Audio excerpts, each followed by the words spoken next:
पिछले एपिसोड में जिंग होंगचू ने किसी को युहाओ के साथ में फाइट करने के लिए बुला लिया था ताकि इस तरह से वो युहाओ के असली ताकत को बाहर निकाल सके। इसके बाद अगले सीन में हम देखते हैं कि अभी भी युहाओ और एक लड़के के बीच में फाइट चल रहा था, जहां पर हम देखते हैं कि युहाओ अपने पावर का यूज करके लड़के के ऊपर अटैक कर देता है, लेकिन वो लड़का इसके अटैक को रोकने के लिए कुछ भी नहीं कर पाया होता और इसीलिए हम देखते हैं कि युहाओ इस मैच में भी बहुत ही आसानी से जीत गया था। अब इसीलिए हम देखते हैं कि मास्टर जाइबे ने भी युहाओ को विनर अनाउंस कर दिया था और फिर हमें पता चलता है कि अब तक युहाओ ने लगातार 32 मैच को जीत लिया है। तब इसका वजह से हम देखता है कि काइतो काफी खुश हो गया था, लेकिन वहीं सन मून एकेडमी के सभी स्टूडेंट इस बात से काफी उदास हो गए थे क्योंकि युहाओ ने लगातार यहाँ पर 32 मैच को जीत लिया है, जबकि अभी तक भी कोई उसका कुछ नहीं कर पाया। लेकिन तभी हम देखते हैं कि जुई चेन नाम का वो लड़का भी अब यहाँ पर आ गया था, जिसे देखते ही सन मून एकेडमी के सभी स्टूडेंट काफी खुश हो गए थे और वे सभी कहने लगता है कि यह तो जुई चेन है। तभी हम देखता है कि जिंग होंगचू भी इस बात से मुस्कुराने लगता है क्योंकि उसी ने जुई चेन को यहाँ पर फाइट करने के लिए बुलाया था और उसे उम्मीद होती है कि शायद इस बार जुई चेन युहाओ को हरा दे। वहीं अब हम देखता है कि इस बात से सन मून एकेडमी के सभी स्टूडेंट काफी खुश हो गए थे क्योंकि इनको ऐसा लग रहा था कि जुई चेन युहाओ को हरा देगा।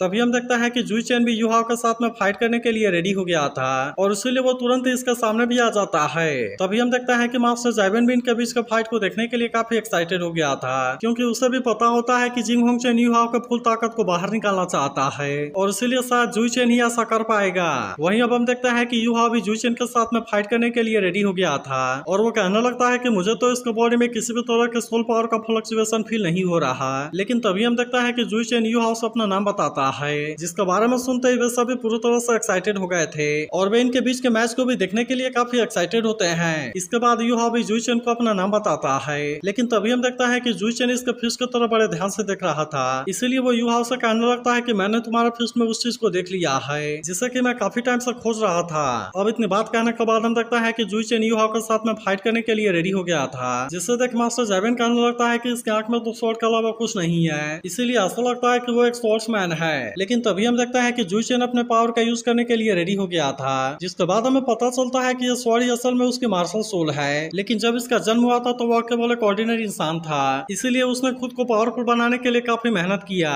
और यही वजह है कि वो इतना पावरफुल है कि वो लेवल 7 वाले सोल मेंटर को भी बहुत ही आसानी से हरा सकता है। वहीं अब हम देखते हैं कि इस बात से सभी पूरी तरह से हैरान हो गए थे और वे सोचने लगता है कि युहाओ इसे किस तरह से रिस्पॉन्ड करेगा। तभी हम देखता है कि मास्टर जाइबेन इन दोनों के बीच के मैच को स्टार्ट कर देते हैं, जिसके बाद हम देखता है कि जुई चेन और युहाओ भी इसके लिए पूरी तरह से रेडी हो गए थे और वे इसके लिए अपने अपने पावर को एक्टिवेट करने लगते हैं। इसके बाद हम देखता है कि सभी इनके मैच को देखने के लिए काफी एक्साइटेड हो गए थे क्योंकि वे समझ गए थे कि इनके बीच में बहुत ही शानदार मैच होगा। लेकिन तभी हम देखता है कि इनके बीच में हो रही फाइट एरिना के अंदर नहीं दिख रही थी, इसीलिए यहाँ के सभी लोग इस बात से काफी परेशान होने लगते हैं और वे कहने लगता है कि ये दोनों आपस में फाइट क्यों नहीं कर रहे। जबकि हम देखता है कि युहाओ ने जुई चेन के ऊपर अटैक करना स्टार्ट कर दिया था, इसीलिए जुई चेन भी अब इसका सामना करने के लिए पूरी तरह से रेडी हो गया था और हम देखता है कि वो युहाओ के अटैक से अपने आप को बहुत ही आसानी से बचा रहा था। लेकिन तभी हम देखता है कि युहाओ जुई चेन के ऊपर फिर से अटैक करने के लिए आ जाता है, जिससे देख अब जुई चेन भी अपने पावर का यूज करके इसका अटैक को रोकने के लिए रेडी हो गया था। इसीलिए इन दोनों के पावर के बीच में बहुत ही शानदार टक्कर होने लगती है, जिससे देखते ही यहाँ के सभी लोग इस बात से पूरी तरह हैरान हो गए थे और वे कहने लगता है कि यहाँ पर क्या हो गया।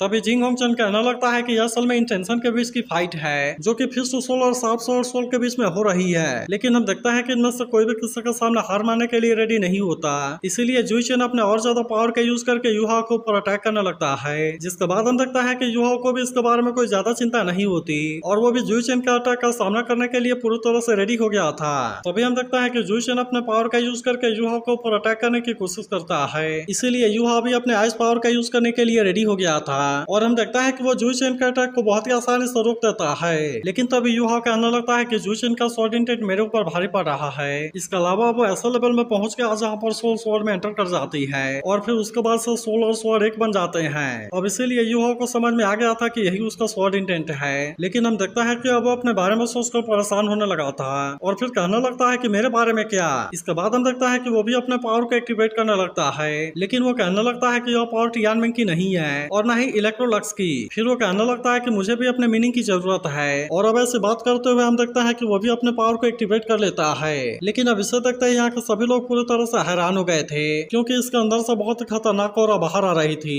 इसीलिए मास्टर जाइबेन भी इस बात से हैरान होने लगा था। जबकि वहीं जिंग होंगचू इसके बारे में कुछ भी नहीं बोल पाता, लेकिन इसके बाद भी हम देखता है कि जुई चेन को इसके बारे में कोई चिंता नहीं होती और वो भी युहाओ का सामना करने के लिए पूरी तरह से रेडी हो गया था। तभी हम देखता है कि वो अपने पावर का यूज यूज करके युवा को ऊपर अटैक करने की कोशिश करता है, लेकिन इसे देख युवा भी अपने पावर का यूज करके अटैक करने लगता है, जिसके बाद हम देखता है कि जुइचेन इसे रोकने के लिए कुछ भी नहीं कर पाता और इसीलिए युवा अपने इस पावर का यूज करके जुइचेन के ऊपर भारी पड़ने लगता है। लेकिन इसके बाद भी हम देखता है कि जुइचेन इतने आसानी से युवा के सामने हार मानने के लिए रेडी नहीं होता, इसीलिए वो भी अपने आप को इसके अटैक से बचा लेता है और तभी अचानक से हम देखता है कि वो भी अपना स्वॉर्ड का यूज करके युवा के ऊपर अटैक कर देता है, जिसके बाद हम देखता है कि वैसे तो युवा इसके अटैक को रोकने के लिए कुछ भी नहीं कर पाया होता, लेकिन फिर भी उसे इसके बारे में कोई चिंता नहीं होती और हम देखता है कि वो इसका सामना करने के लिए रेडी हो जाता है। इसके बाद हम देखता है कि जुइचेन अपने पावर का यूज करके युवा के ऊपर अटैक करने लगता है, लेकिन इसी तक अब युवा भी अपने फिस्ट पावर का यूज करने के लिए रेडी हो गया था, इसीलिए वो जुइचेन के हर एक अटैक को बहुत ही आसानी से रोकने लगता है और हम देखता है कि जुइचेन अपने अटैक से इसका कुछ भी नहीं कर पाया होता।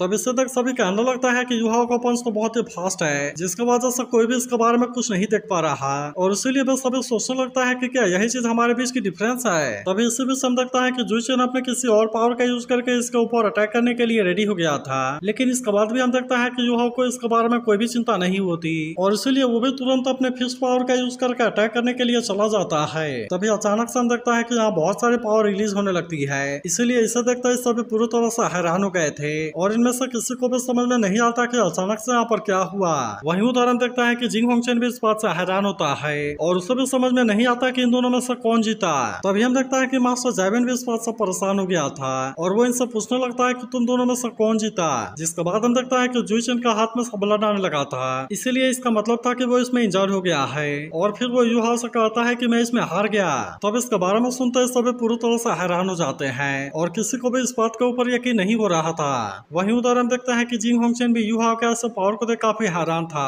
और वो कहने लगता है कि ये तो सच में अमेजिंग टैलेंट वाला एक मॉन्स्टर है जिसने कि जुइचेन को भी बहुत ही आसानी से हरा दिया। लेकिन तभी वो कहने लगता है कि बड़े अफसोस की बात है कि वो सन मून एम्पायर से नहीं है और फिर हम देखता है कि वो इस मैच को यहीं पर रोकने का ऑर्डर देता है, जिसके बाद हम देखता है कि युवा लगातार यहाँ पर 33 मैच को जीत गया था, इसीलिए इस बात से यहाँ के बहुत सारे लोग काफी खुश होते हैं, जबकि बाकी लोग अपने सन मून एकेडमी का हारने की वजह से उदास होते हैं। तभी हम देखता है कि काइतो यहाँ से रेयर मटेरियल को लेकर जाने लगता है और वो मास्टर माँ को सुनाते हुए कहता है कि मैंने तो अभी इसमें पार्टिसिपेट ही नहीं किया, नहीं तो मैं भी इसमें एक भी मैच नहीं हारता। जिसके बाद हम देखता है कि मास्टर माँ इसके ऊपर थोड़ा सा नाराज तो होता है, लेकिन आखिरकार वो इसके लिए काइतो का कुछ कर भी नहीं सकता था। इसके बाद अगले सीन में हम देखता है कि काइतो और युहा एक साथ में जा रहे होते हैं, जहाँ पर काइतो युहा से कहता है कि तुमने तो यहाँ पर अपने बहुत ही शानदार पावर का यूज किया और इसीलिए ऐसा लगता है कि श्रेक और टैंकसेक दोनों ही बहुत ही फेमस हो जाएंगे। लेकिन तभी युहा को पता चलता है कि इनके सामने कोई है और इसीलिए वो इनसे पूछता है कि तुम कौन हो, जिसके बाद हम देखता है कि ये तो असल में नाना होती है और इसीलिए युहा उससे पूछता है कि तुम मुझसे क्या चाहती हो। तब इस पर नाना कहती है कि मैच में तुमने मेरे सोल को कैद कर लिया और इसीलिए मैं चाहती हूँ कि तुम अब इससे मुझे वापस कर दो। लेकिन हम देखता है कि युहा इसके सोल को इतना आसानी से नहीं देता और कहता है कि सबसे पहले तुमने ही इसका यूज करके मेरे ऊपर अटैक करने की कोशिश की थी। जिसके बाद हम देखता है कि नाना परेशान होते हुए अपनी गलती मानने के लिए रेडी हो गई थी और वो कहने लगते हैं कि क्या तुम मेरे सोल को मुझे वापस कर सकते हो, क्योंकि मैं किसी दूसरे के द्वारा कंट्रोल नहीं होना चाहती। तब इसके बारे में सुनकर युहा उसे कहता है कि तुम्हें इसके बारे में इतना परेशान होने की जरूरत नहीं है, क्योंकि मेरा मार्शल सोल तो स्पिरिचुअल नेचर का है, जबकि तुम्हारे सोल स्किल स्पिरिचुअल कैरेक्टर के साथ में भी मिक्स है और इसीलिए चलो मैं तुम्हें इसे वापस कर देता हूँ। इसके बाद अगले सीन में देखता है कि युहा नाना को भी अपने साथ लेकर आ गया था, जहाँ पर वो कहने लगता है कि मैं तुम्हारे सोल को वापस करने वाला हूँ और इसलिए तुम अपने आप को पूरी तरह से रिलैक्स कर लो। जिसके बाद हम देखता है कि नाना भी इसके लिए रेडी हो गई थी, इसीलिए युहा भी इसके सोल को रिलीज करने के लिए रेडी हो जाता है और फिर वो तुरंत इसके सोल को भी वापस करने लगता है। लेकिन तभी हम देखता है कि युहा जैसे अपनी आंखें बंद करता है तभी अचानक से इसमें से बहुत सारे दर्दनाक सीन इसके सामने आने लगते हैं, इसीलिए हम देखता है कि युहा भी इसके बारे में जानकर काफी परेशान हो गया था और वहीं हम देखता है कि नाना भी इसके बारे में याद करके काफी उदास हो गई थी। इसके बाद हम देखता है कि वो इसके सोल को वापस करने के लिए थैंक यू कहती है, लेकिन तभी युहा उसे कहने लगता है कि तुम्हारे सोल में तो बहुत सारे दर्द छुपे हैं, इसीलिए क्या मैं जान सकता हूँ कि क्या ये तुम्हारे एक्सपीरियंस हैं। तभी नाना बताती है कि मेरी घोस्ट सोल मेरी मदर से मिली है, जिनको होली सोल कल्ट के लोगों ने जबरदस्ती कंट्रोल कर लिया था और इस तरह से उन्होंने मेरे फादर को मार दिया, इसीलिए जब मेरे मदर को होश आया तो उन्होंने फादर के सामने सुसाइड कर लिया। तब इसके बारे में सुनते ही काइतो पूछता है कि होली सोल कल्ट क्या है, जिसके बाद नाना बताती है कि एक बहुत ही मिस्टीरियस और खतरनाक ऑर्गेनाइजेशन है जिनमें से मिंगडू ब्रांच सबसे फेमस है और इनके कोर मेंबर को एल्डर बोला जाता है और फिर वो आगे कहती है कि वे लोगों के सोल को बैन करके उनको कंट्रोल कर सकते हैं। तब इसके बारे में जानकर युहा भी इस बात से पूरी तरह हैरान हो गया था। तभी नाना कहने लगते हैं कि होली सोल कल्ट वाले लोगों के सोल को बाहर निकाल कर उनको कैद कर लेते हैं और ऐसा ही करके उन्होंने मुझे मैनिपुलेट किया है और वही लोग मुझे किसी कॉलेज में स्टडी करने के लिए भेजने वाले हैं जैसे ही मैं अपने ग्रेजुएशन को कंप्लीट कर लूंगी। लेकिन फिर वो रोते हुए कहने लगती है कि मैं तो अब ग्रेजुएट भी करने वाली हूँ और इसीलिए मुझे इस बात से हेट है कि मैं अपने पेरेंट्स के सोल को नहीं बचा सकी।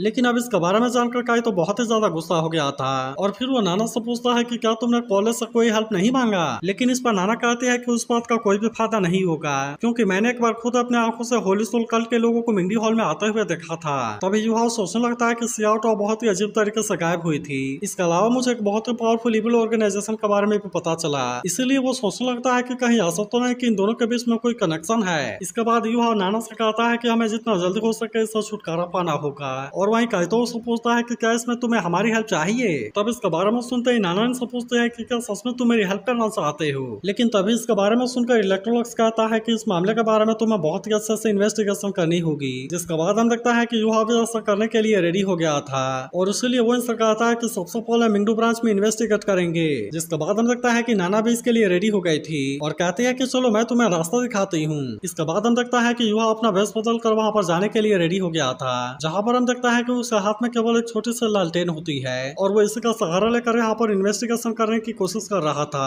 अब ऐसा करते हुए हम देखता है कि युवा को यहाँ पर काफी टाइम गुजर गया था लेकिन अभी तक भी उसे यहाँ से कोई चीज नहीं मिली थी। तभी नाना उसे कहती है कि तुम तो साइडो को भी सिमुलेट कर सकते हो। जिस पर युवा कहता है कि यह मेरा सिमुलेशन सोल स्किल है और इसीलिए मैं बहुत सारी चीजों को सिमुलेट कर सकता हूँ। इसके बाद अगले सीन में देखता है कि वो यहाँ से आगे बढ़ते हुए किसी दूसरी जगह पर आ गया था, जहाँ पर युवा कहता है कि क्या होली सोल कल्ट वाले ऐसे ऑर्डिनरी हाउस में रहते हैं, मुझे तो उनके छुपने के बारे में कुछ भी पता नहीं है। तभी हम देखता है कि युवा ने अपने आप को छुपाने के लिए एक मास्क लगा लिया था और वो गेट के सामने आकर इसे खटखटाने लगता है। लेकिन इसके बाद हम देखता है कि यहाँ पर कोई इसे अंदर लेकर आ गया था। लेकिन तभी हम देखता है कि वो एक जगह पर आकर रुक जाता है जहाँ पर उसके सामने का नजारा बहुत ही अजीब था और वो देखता है कि यहाँ पर एक साथ में बहुत सारे लोग कोई रिचुअल कर रहे हैं। तभी हम देखता है कि इनमें से एक आदमी अपना हाथ काट लेता है और फिर हम देखता है कि वो इसे यहाँ पर नीचे गिराता है। जिसके बाद हम देखता है कि यहाँ पर कोई फॉर्मेशन एक्टिवेट होने लगती है और फिर हम देखता है कि इनका लीडर यहाँ पर कोई पावर यूज करने लगा था। तभी इसी बीच हम देखता है कि इनमें से एक लड़की काफी चिल्लाने लगती है और इसलिए ऐसा लगता है कि वह कोई और नहीं बल्कि सियाओ टाओ है। तो क्या आपको लगता है कि अगर सियाओ टाओ यहाँ पर मिल गई तो यू हाउस तो बचा पाएगा? इसके बारे में कमेंट करके जरूर बताना और अगर आप इसके अगले एपिसोड के लिए भी एक्साइटेड हो तो इस वीडियो को लाइक और इस पर कमेंट जरूर कर देना।